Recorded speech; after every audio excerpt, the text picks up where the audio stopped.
Hey, good morning, folks. Adrian Lepp with the Bitcoin Funding Team. Welcome, and this is your first video on how to get started in the exciting business that we call digital crowdfunding meets Bitcoin. And so I'm going to show you the first step is you have to purchase some Bitcoins. There's various ways to do that, but what we recommend to keep it simple is there's a website that's been around for a long time. They have millions of users. It's called Coinbase. It's just coinbase.com. So head over to coinbase.com, and if you already have one, that's great. If not, I'm going to show you how to sign up for one. It's pretty self-explanatory, but there's a few steps you want to make sure you cover. So I'm just going to go ahead and sign up a test account. So click the sign up button in the upper right hand corner and put your name in here. I'm going to use Adrian Test since I've already got one. And admin at digital crowdfunding. Let me get this right. So I just created this test account. Now, this is key.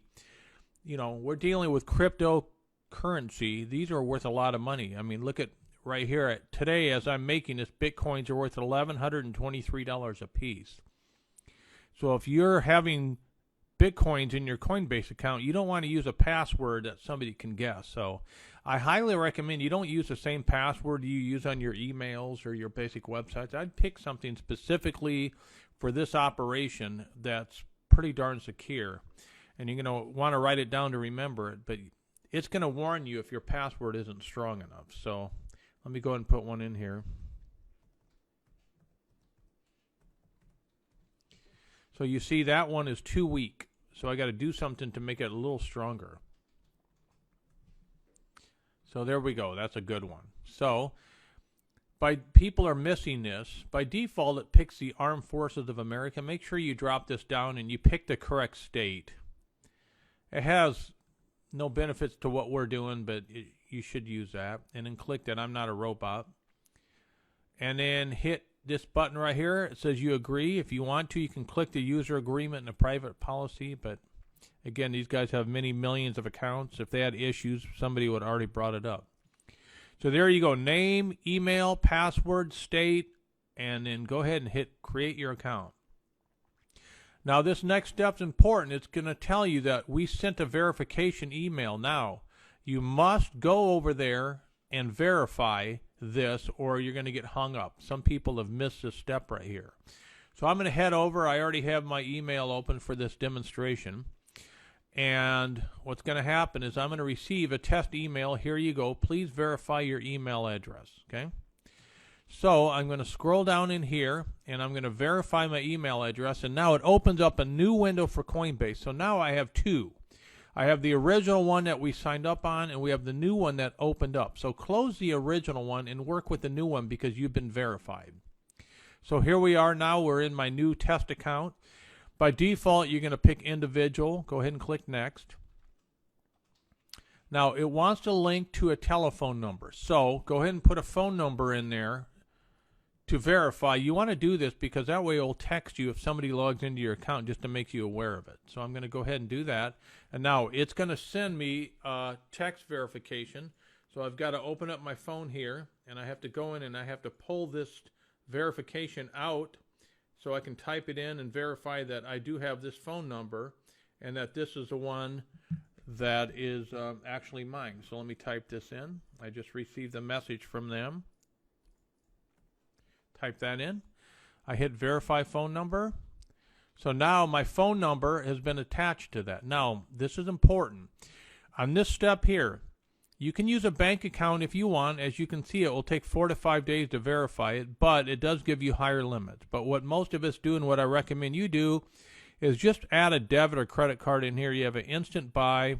You have lower limits, but it doesn't matter. You're only starting out initially with about $100 worth of Bitcoin, so you should be fine. So just click on this. I'm not going to do this step because I already have an account with them, but it's obvious. Put the correct name that's on your card, all this information. Make sure this is all correct. Then you hit next, and then just follow through with those steps. So I'm going to skip by that, and I'll do that later. But it's going to then take you to this screen right here. So once you have that in position, this is what your screen looks like. Now, one of the things you can do once you add a payment, you'll see that you can click a drop down, and PayPal is one of the options, but it only becomes an option once you add a credit card or debit card. So now what you're going to do is you're going to come over here and you're going to click buy and sell Bitcoins. So I'm going to pause the screen now, and I'm going to sign into my actual account so I can show you how this works. So I will be back in a jiffy. All right, folks, I'm back, and I'm now logged into my actual Coinbase account. You can see I'm logged in. Value of the Bitcoins right now is 1121. And so now this is where, after you signed up like I just showed you, this is where you go to buy and sell. So you're going to come in here and you're going to click buy. And you're going to buy Bitcoins, and you can see I have a Visa card associated with mine. But what's interesting, if you click add new here, you'll see that I also have my PayPal account associated with it. And so just set this up however you want to make sure that your funding is correct. And then you're always going to get a weekly limit right here. You see mine's $300 a weekly limit. That's fine. I mean, once you make your initial purchase of 0.1 Bitcoins, you really don't need much more than that. But if you need to increase your limits, you can click on this button right here that says increase limits. And it's going to tell you what to do. You see, I verified my identity. Basically, I took a picture of my driver's license and sent it to them. So just go through this. If you have any questions, get it set up. But if you have a limit of $300 like I have right here, you should be fine. So I want to buy some Bitcoin, so I make sure that Bitcoin, this is my funding source, and I go down here. And this is very important, folks. Pay attention to this. So the cost of your first donation in the Bitcoin program that we put together, the crowdfunding, is 0.1. If you remember from my videos, if you watch that. You have to get a little bit more than that because there are some slight admin fees that the Bitcoin transactions charge. So if I was to just type 0.1 in here, I'm sorry. You actually want to do it under the Bitcoin. I was doing that under the US dollar. You want to do it over here where it says Bitcoin. BTC is Bitcoin. So if I did 0.1 on the Bitcoin, you see that it's $112 at today's prices. But you need a little bit more than that. And so I would recommend you do something like maybe 0.105 or something. Give yourself a little bit of cushion. So when you get to the next step and you actually transfer the 0.1, you have a little bit left over to handle the transaction fees. Okay? So just that's my recommendation. I know we've had we've had some people purchase the 0.1, and then when they transfer it, they don't have quite 0.1. So just add a little bit more on there. And again, you're not going to lose this money. You'll end up using it later on, or you can buy something else with it.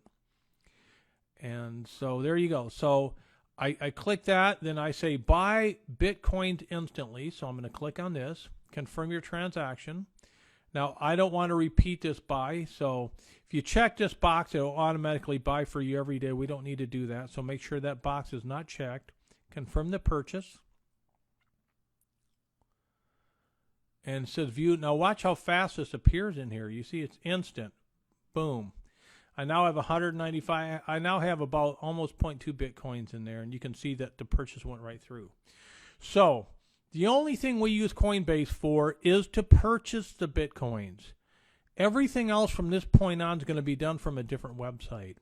But you have to at least acquire some Bitcoins, and Coinbase is how we do that. So follow those steps along and get some Bitcoins, and then I will see you on the next video about your blockchain account. So we'll see you on the next video. Thanks.